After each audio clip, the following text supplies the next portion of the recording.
r/ruleshorror. Hosted by you/jahorrible26. Red Taxi Ritual. Is there something that happened in the past you wish went differently? Something you know in every cell of your body would have changed your life for the better if you just did things a little different. I have no doubt the thoughts come across your mind on at least one occasion. Well, what if I told you there's a way to go back and do just that, simply by going to the city and catch a cab? Now, before I go on any further, you need to know this will be very, very dangerous. As in, you might be better off playing Russian roulette with all but one chamber loaded level dangerous, and I mean that literally. Take whatever confidence or nerves of steel you think you may have and drop them in the trash. You will most likely die attempting this, and that's one of the more preferable fates if you fail, or even succeed in that matter. If you're still reading and still think you're special enough, or really are just that desperate to change your past, well, I won't hold you from how to any longer. First, however, there is a small set of rules needed to be followed if you wish to even see the taxi. Now don't worry, you aren't going to need to go on a scavenger hunt for any gothic black candles, or sharp objects. You won't be making any blood offerings, you must simply 1. Write down what it is you'd like to change and the date it occurred on a piece of paper no bigger than an index card. Do keep in mind this is limited to things that affect you personally. Don't go thinking you can put down April 15, 1865 and prevent the Lincoln assassination. If you weren't present, you can't do shit about it. If you can't remember the exact date, find it somewhere. There is no guesstimating on this one. Well, there is, but if you're wrong, you'll be living through Satan's Groundhog Day for eternity. 2. Go to the city at some time between 1 to 3 a.m. What city is not specific as long as it's one with a high amount of taxi usage. 3. Once you've arrived, you must look for a street named Iron Mill Avenue. This part will be quite tiresome, as the street is nowhere on any map, because it only appears to people looking for it. Most often it's located near the more run-down park of the city, and will appear anywhere from tops of rooftops and billboards to the underbelly of the city, but most often inside abandoned buildings. 4. Once you find the sign, go stand next to it, close your eyes and count backwards from 10 to 1, then slowly open your eyes. You will find yourself on an empty wasteland of a highway, save for the one shiny, crimson red taxi that will be opening its passenger door for you. You may feel free to take in your surroundings, as you'll most likely be a little surprised by the fact it worked in the first place, but try to be quick about it. Your driver is on a tight schedule. The very moment you grab that door, you will be filled with an extreme, almost agonizing sense of danger. The cab driver will look artificial, as if he was made of plastic and mechanical joints. But make no mistake, he is most certainly alive, and is most certainly neither artificial, or human. What he is exactly is still unknown. Some say he's some sort of demon, others say he's an angel of sorts, some believe he's a god of his own altogether. Regardless, at that moment in time he is no more than your taxi driver, and he will ask in a smooth, dignified voice, "Where to?" This will be your final chance to back out. If your senses have come to you and realize this might not end so well for you, simply shut the door, turn around and close your eyes once more. You will open them to see you have returned to the street sign. You will never be able to attempt this ritual again, not for any safety reasons, simply because you'll be unable to find the street ever again. If you do decide to go through with this ritual, give him the paper with the date and event you wish to change, enter the passenger seat, make sure to buckle up and close the door. From there you will begin your drive, and this is where things get dangerous. You will be traveling this road for 5 hours. The moment you close the door, that feeling of danger will grow tenfold, as if radiating off of the driver. Do your best to keep your eyes on the road, looking away for more than a few seconds, and when you look back to see, you'll be speeding towards a large cement wall. Quickly you'll be crushed between it, and the mangled metal and glass that was once a taxi. The last thing you'll see will be the cabbie, giving you a horrible plastic grin, before walking away from the wreckage, as you slowly die in a pile of scrap metal and flames. If you can manage to keep yourself from staring too long, the first half hour will be a silent drive, then he will ask you his first question. "So what brings you out here?" Now keep in mind, he isn't trying to make small talk. He's testing you. Truth is, he already knows everything about you. You must tell him exactly what it is you're trying to do in detail, no matter how embarrassing or shameful it may be. If you try to skew the truth in any way, he will stop the car and demand you get out, yelling that you can't finish the drive. From there you'll be forced to wander this endless, empty highway, till you ultimately starve and waste away. Answer honestly and you will continue to drive forward. After the first question you'll feel slight itches all around you, and feel a sudden wave of heat sweep over you. Just try your best to ignore it, it'll only get worse from here. He will continue to ask you questions periodically every 30 minutes. The first 8 following the first will vary based on what it is you wish to change. If you wish to change something relationship-wise, whether that be preventing yourself from losing someone you love, to never meeting that one person you believe ruined everything, The questions will be somewhat of a confession. Asking things like, what have you done to hurt them? What have they done to hurt you? What do you miss about them? What do you hate about them? Questions to make you remember every single emotion they've made you feel, and will know exactly how you made them feel. If you wish to change something career-wise, ranging from boosting your current career, or taking a different path to avoid landing in a job you hate. These kinds of questions will contain things like, what skills do you actually have? What makes you qualified for a change in career? Is there someone whose position you believe you deserve? He will make you question your own skills, and wonder if you have any at all, or even the ability to acquire one. Don't think he'll respond with silence either. No, his response will always be something to get under your skin, often saying the exact opposite you wish to hear. Just ignore it, rush to anger against this thing in any way, and you will be flayed, and torn to shreds for showing such disrespect to him. Just bottle it up and keep it inside. His bark is bad enough, but his bite is much more dangerous. After you answer the second question, that itch will grow stronger, almost burning, and the heat will feel as if the sun was evening down on you. Stay still and don't move. If you start to scratch, you won't be able to stop, and you will claw and tear into your own flesh in desperate attempts to quell the itch rapidly spreading throughout your body till you ultimately bleed to death. By the third, you'll feel as if millions of mosquitoes are biting you at once, their bites injecting pure magma into your veins. Just ignore it, it's not real, but the consequences for giving it are. By the fourth, it'll slowly fade away, and by the fifth, it will completely fade. Take this moment to brace yourself and gather your bearings. This will be your final grace period till you reach the end. Just focus on your goal. Remember, you're taking this drive to change your life, aren't you? After the sixth question, you'll feel a slight chill, as if caught in the snowfall. By the seventh, it'll feel as if you were thrown ass naked into a lake of ice water, till your body is riddled with the pain of the most severe frostbite. Do your best to hide your cold, keep your shivering to a minimum, and do not attempt anything to try and warm yourself up. If you give in to the cold, you will quite literally freeze into an ice sculpture. You will not be dead, however, and will drive down that highway until the end of time, the cold never getting easier to handle. By the eighth, you will not feel any more physical pain or discomfort. However, this might very well be the worst mental torture you'll ever experience. You will hear everyone you've ever loved or cared for. First, they will remind you of everything you feel guilty over doing. Once you reach the ninth question, they will resort to insulting and taunting you. They may call you pathetic, worthless, they may even tell you to kill yourself, claiming the world would be better off if you did so. Don't listen. If you give in and show any emotion, the car will break down. You will see the driver has vanished, and you will be trapped in the empty cab as your loved ones verbally assault you till you go mad. Once the final voice fades, you will black out, and be awoken by the final question. This your stop? You'll awaken to the same empty highway you started. Don't worry, he didn't get lost, he's giving you a chance to change your mind. During your drive, and your Q&A with him, you may have very well decided changing the past may not be for the best. If this is the case, simply tell him he got the wrong address, he will apologize and you will black out, reawakening at the Iron Mill Avenue Street sign, mere minutes after your drive began. You will not be able to attempt the ritual again. If you are still set on changing your past, then thank him for the drive and step out of the car. Once he drives away, you will black out and awake to find yourself on the day you have written with no knowledge of the future. However, when the moment you wish to change arrives, you will get an intense feeling of déjà vu, compelling you act as you wish you had when the situation first occurred. Please keep in mind though, you are fucking with time. You can put yourself through all of that just to end up changing your life for the worst. So unless you are truly at the end of your rope and believe you have absolutely hit rock bottom, don't try it, it's just not worth the risk. But if you really are a damn soul, well then, what's the harm in taking a drive? r/nosleep. Posted by you/jahorrible26. Glass eyes that showed me a past life. Okay, so this post is gonna be a few things. An experience I need to share, so I can make some family confessions, and hopefully find some help on making things right, and it all revolves around a possessed doll. If that sounds cliche to you, congratulations, you get a cookie, but it's the simplest way I can describe it. I guess I should supply a bit more detail about this also, hopefully that you might understand my situation a bit more, and hopefully help me out. It all started with my grandma. She was a huge collector of old-fashioned porcelain dolls, the real uncanny ones that made me dread going over the river and through the woods. They all had unnerving details, and the fact they're all nearly centuries older than me, made them even more unsettling.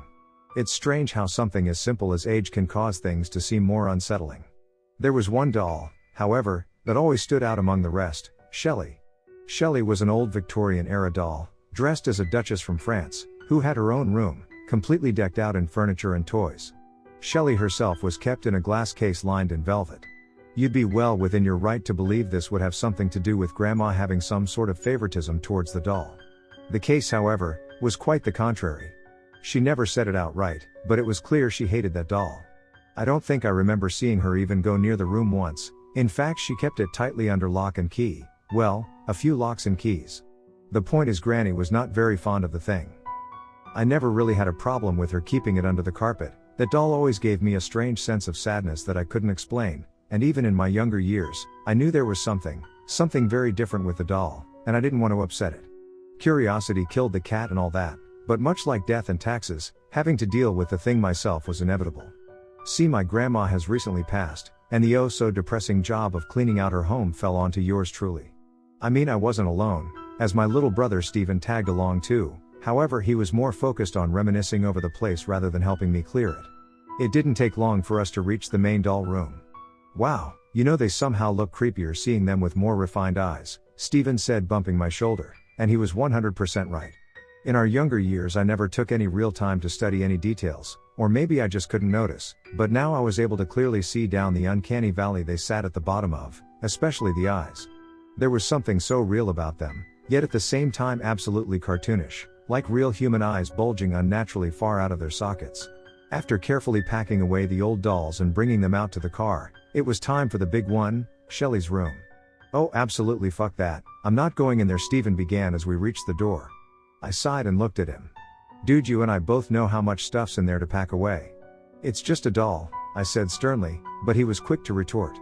Yeah, and you and I also both know that doll is some straight up conjuring shit. I'm good, he said. I'll pay for lunch on the way back if you do it yourself. He added with a sly grin. After a few moments, I let out a long sigh. Better be a real damn lunch, then I said before revolving around Grandma's keychain until I was finally able to open the room, and I'd be lying if I said I didn't jump a bit seeing the doll. Something about how clean and shiny her case was sent a chill down my spine I couldn't understand.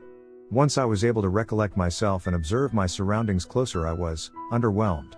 This was my first time fully stepping foot in the room. I was expecting either a murder scene or a bedroom fit for the Grady twins, but that wasn't the case. Just an average suburban house bedroom fit for a young girl. I mean, sure, it was definitely a little unsettling that it was all for a doll, but it wasn't anything too alarming, so I began to pack up. While I was filling up my second box, I heard something that put me in a brief state of paralysis. Ever so soft and faint, yet the ever so recognizable sound of someone tapping against glass.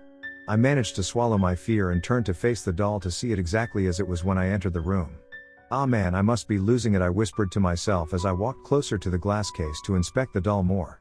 The first thing I noticed was her eyes were far more realistic, if it weren't for the slight glassy gleam that came off them. The second thing I noticed was when her eyes blinked. I quickly stumbled onto my ass before looking up at the case. It was just for the briefest of seconds, but enough for me to see it clearly. I slowly brought myself back to my feet and looked at the doll, staring deep into its glassy eyes, as they blinked once more. I was about to just run out of the room and say fuck the rest of Granny's stuff, we got most of it, until I heard something that froze me where I stood. My, you've certainly grown into a handsome young man, Logan. I heard in a soft, woman's voice, a tone filled with a strange mix of joy and melancholy, if that makes any sense. Something that sounded comforting and soothing, yet ominous and saddening. I turned back to the case and could only stare at the small porcelain girl as my head ran laps trying to figure everything out. Yes, that was me, I heard again, but the doll's mouth didn't move, and it's not like I was hearing it as some telepathic conversation bullshit. No, I was very much hearing it with my ears. I went to speak but no words could come out. I was too in shock, so Shelley pushed the conversation forward herself. You're probably wondering who I am, huh? She asked. I slowly nodded, trying to ignore the fact I was talking to a living toy. Just say my name, and I can show you, she whispered softly. I was hesitant at first, before taking a deep breath. Shelley, I said, almost in a whisper, and as I did the room went dark, only for the briefest of moments, but when the lights returned, the room was far from the same. I quickly began looking all around as I suddenly found myself in a large, luxurious ballroom. Even I had been given a bit of a makeover, as I suddenly found myself wearing a nobleman party coat from the mid-1800s. I even aged down a few years. I suppose this would be the best place to start. I heard Shelley from behind me, but when I turned around I wasn't met with a doll. No, I was met with a young woman, and quite an attractive one at that. An extravagant dress cut to show an hourglass figure, long black hair, fair pale skin, and a pair of baby blue eyes that were almost hypnotizing. Before I could speak, she had suddenly grabbed my hand and we began to dance.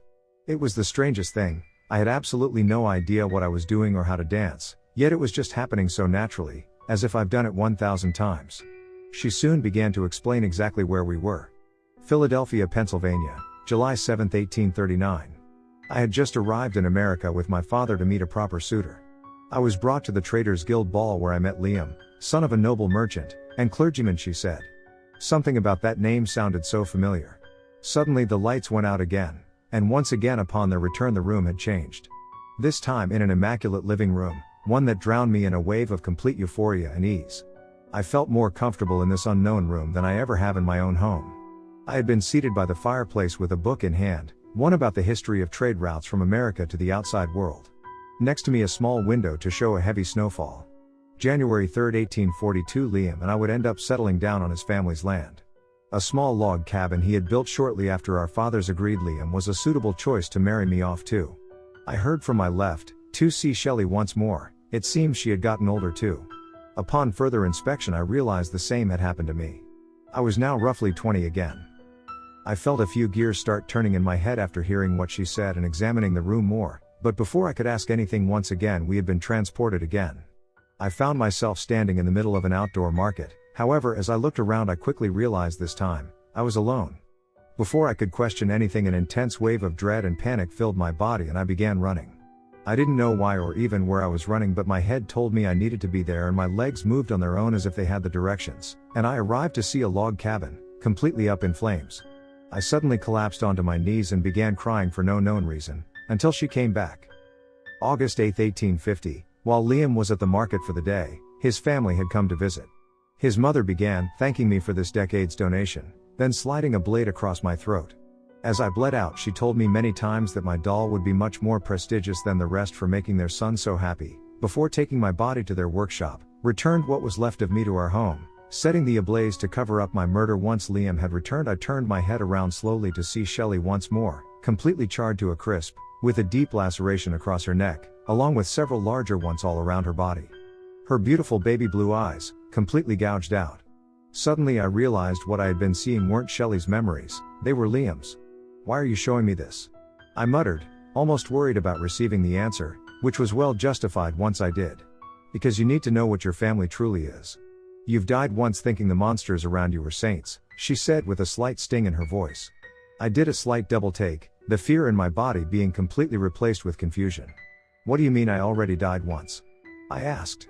She slowly raised her hand up to my cheek. It was rough and burnt, yet it gave me an overwhelming feeling of comfort. "Don't forget, Logan, I watched you grow up. From your voice to your face hasn't changed a bit, the very same face as my husband's all those years ago. Centuries could go by, I'd never forget those eyes," she said, and once she did for a brief moment, my past life flashed before my eyes. However, once that realization died down, the fear returned as I remembered the first half of her statement. "So then what was my family?" I asked cautiously. Her answer will haunt my dreams. "The Von Durbins are a clan of organ trafficking, human sacrificing cultists who do business with devils, paying them with blood and bone, in exchange for gold and glory." I felt a burning pool of stomach bile begin to climb my throat as my mind began processing her words. It only continued to rise once all of it was completely comprehended. "Are?" I asked, the worry and fear filling my voice. She got closer and lowered herself to meet me face to face, the smell of burning flesh all the more potent. "Come on, Logan, think. Do you honestly think a high school English teacher and a small county contractor make enough money to move their family of 5 into that luxurious 3-story home of yours?" I felt the world begin spin as a headache began to bash my brain like a hammer, as if it was struggling to take in everything I was being told. It rewinded back to what she said about her death. "What do you mean different from the rest?" She sighed slightly, and while her eyes and most of her lips had been either carved out or melted away, I could tell her face was filled with great sadness. "I'm able to talk to you," she said softly. It took me a moment for what she said to truly settle in, and god damn it I wish it never did. So that means?" I tried to ask through anxiety-filled whimpers. Her response was a slow nod. The stomp bile that had been building up had finally decided to make its way out as I began to think of my childhood days spent at my grandmother's house. All those days I've played with those dolls out of pure boredom. Every horrible thing I've said to them out of fear, all the accidental, and sometimes intentional cracks and tears I've inflicted out of young child ignorance and lack of care. All of it, everything I've done to them, all of it done on people. Living people trapped inside ceramic and sack-stuffed prisons. I completely began to break down. I began to vomit profusely, tears running down my face as thoughts of all the horrible things my parents could very well be a part of. I began to hug myself tightly as I completely collapsed to the ground, crying until I passed out. By the time I regained consciousness, I had been brought back to Shelley's room, her glass case open and empty. I looked down to see she had been clutched tightly around my arms. I looked at my phone to see I had gone through all of that, in 3 minutes. I didn't bother packing the rest of her stuff, just her and her case before quickly running to the car. Stephen must have noticed the confusion and worry on my face, as once I got into the car he looked at me raising an eyebrow. "You alright, man? You look like you just seen a ghost," he said with a slight laugh. "Yeah, something like that," I mumbled as I looked out the window. Alright then," he said with a slight shrug as we made our way home. Now I'm home, writing this. I haven't told Stephen what I saw. Partly because I don't want him thinking I'm insane, but mostly because I don't want him traumatized, at least not until I'm 100% sure my parents are involved with all the fucked up stuff I've been shown and told about. I currently have Shelley hidden away in a small stash compartment I made a while back. I'm worried about what they may do if they see her. Hell, I don't even know if they're aware of Shelley's sentience, but Grandma definitely did. I'm gonna try going through her old stuff and maybe dig up some information about my lineage. I pray Shelley is just messing with me, but I highly doubt that's the case.